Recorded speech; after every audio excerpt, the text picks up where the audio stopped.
उससे पहले एक प्रोपेगेंडा वीडियो, क्योंकि पाक सेना का ये जो प्रोपेगेंडा वीडियो अब सामने आया है, इसी वीडियो में भारत को दी जो गीदड़ भभकी है, ये एक और बड़ी खबर आपको बता रही हूं, जहां एलओसी पर सबसे उन्नत हथियार तैनात करने का दावा भी किया गया है।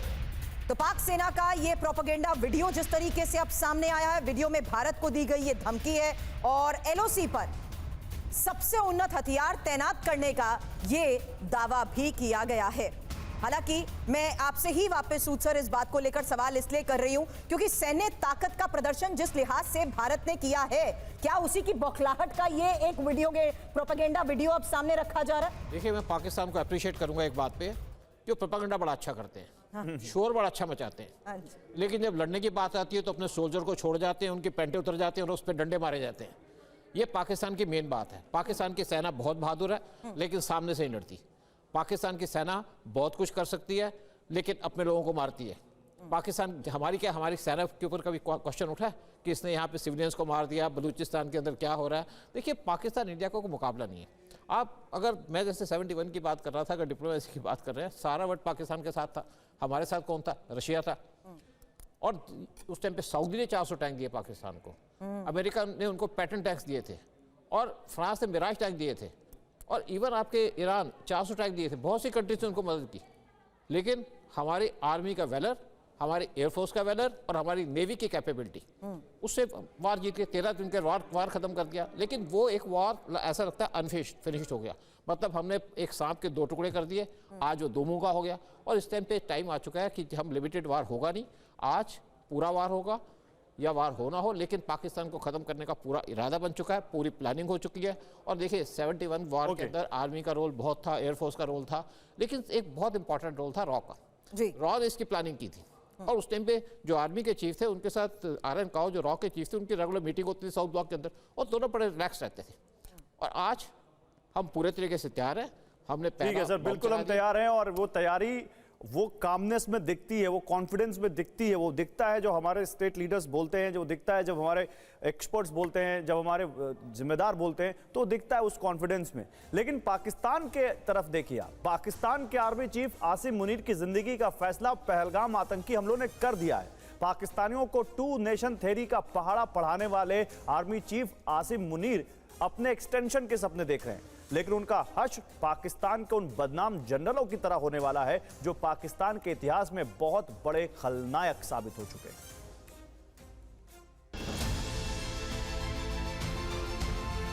पाकिस्तान में सेना का जनरल होने का मतलब है जालिम की जुल्मी फौज में एक और इजाफा। जी हां, पाकिस्तान के पूर्व तानाशाह और जनरल याया खान से लेकर मौजूदा army chief general Asim Munir भी उसी फौज का एक हिस्सा है। आसिम मुनीर भी उसी रास्ते पर चल रहे हैं जिस रास्ते पर कभी याया खान और जनरल मुशर्रफ चले थे, जिन्होंने पाकिस्तान को तबाह कर डाला।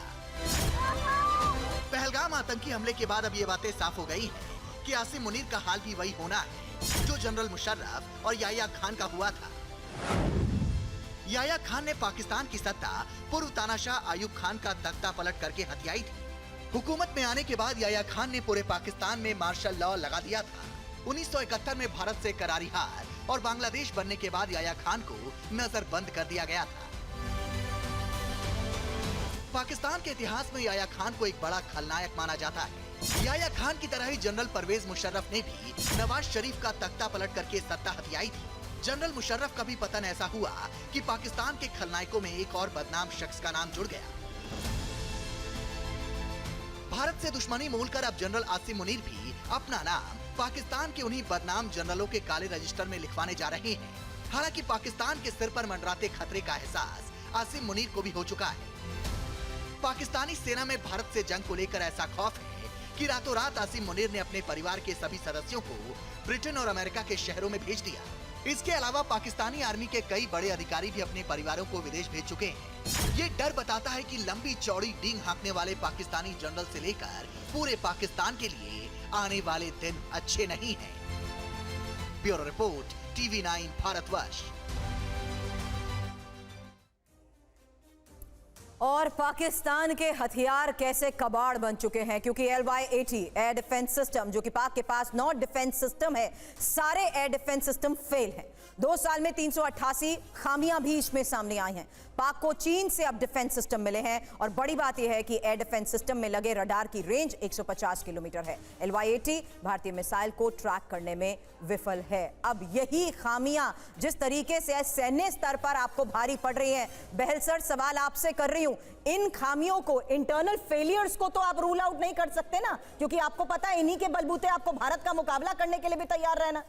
देखिए, जितने भी चीनी वेपन सिस्टम्स हैं, एयरक्राफ्ट हैं, सबके 2 चीजें बहुत महत्वपूर्ण है। एक, उनकी क्वालिटी पे हमेशा से प्रश्न उठे हैं, और दूसरा उनकी सर्विसिबिलिटी स्टेट, यानी कि उनके कंपोनेंट्स उतनी लाइफ नहीं देते जितनी लाइफ उससे एक्सपेक्टेड है। इसी वजह से ऑनलाइन अवेलेबिलिटी जो होती है वेपन सिस्टम्स की, वो बहुत ही पुअर है। ये इधर के ही नहीं, जब से उन्होंने A5, F7 या फिर JF-17 कोई भी आप जहाज देख रहे हो, और एक आपने बहुत अच्छा एग्जांपल दिखाया था कि JF-17 जो उन्होंने म्यांमार भेजे थे, वो सारे के सारे अनसर्विसेबल थोड़े टाइम के ऊपर हो गए। और साथ में जो उनको सपोर्ट चाहिए, जो उसको कंटिन्यूअसली सर्विसेबल रख के ऑनलाइन अवेलेबिलिटी के लिए सपोर्ट चाहिए, वो सपोर्ट बहुत ज्यादा है वेस्टर्न सिस्टम से या दूसरे सिस्टम से। तो रशियन सिस्टम भी कहीं ना कहीं चीनी सिस्टम से मच बेटर है। अगर कल पाकिस्तानी सेना को लड़ना है, तो अगर उनके सिस्टम्स और ऑनलाइन अवेलेबिलिटी ही पुअर है, तो वो किस बेसिस पे भारत की सेना को मुकाबला करेंगे?